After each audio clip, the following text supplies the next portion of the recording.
there's a lot of people out here, and I'm gonna tell you, don't even feel bad that mama didn't have nothing because believe it or not, there's a lot of people out here that, you know, I'm not gonna say they took it for granted. It's just that sometimes, when life is going on, you can go from working, next thing you know, you 50 something years of age.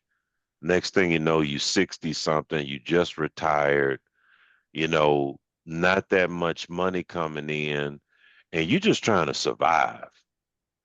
So you're not thinking like if I pass away, you thinking like, okay, I'm kind of healthy, ain't nothing gonna happen. I'll get to it. I I'll eventually get to it, but these bills got to get paid.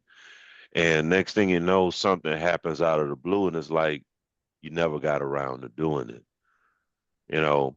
And just like you said, the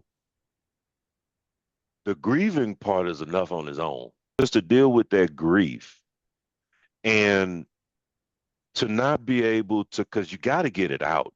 You hold it in, you're going to cause internal, mental, and physical stress on yourself. That's how the body works if you hold that stress in. So you got to deal with the grieving part. Then you got to deal with the money part. You're not able to grieve properly. You got to put that to the side and focus on the money, you know. And like a lot of people don't want to do though. GoFundMe is kind of like it's an embarrassment a little bit. Some people don't got no problem with it, but let's see what the family can do first before that's last resort. Families are like that. A lot of people like that. They don't.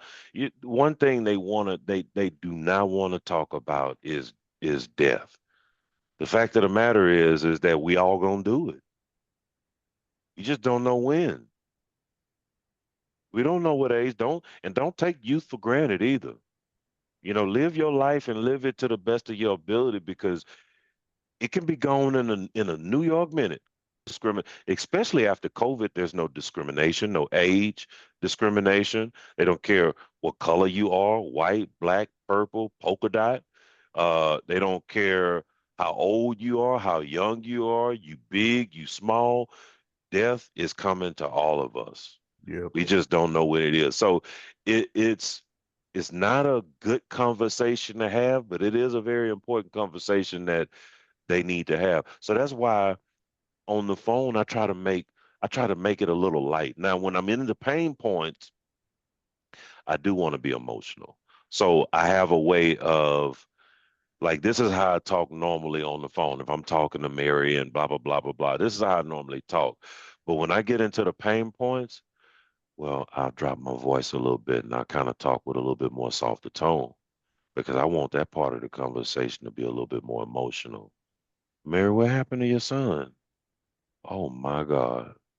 He what? Oh, my dear God.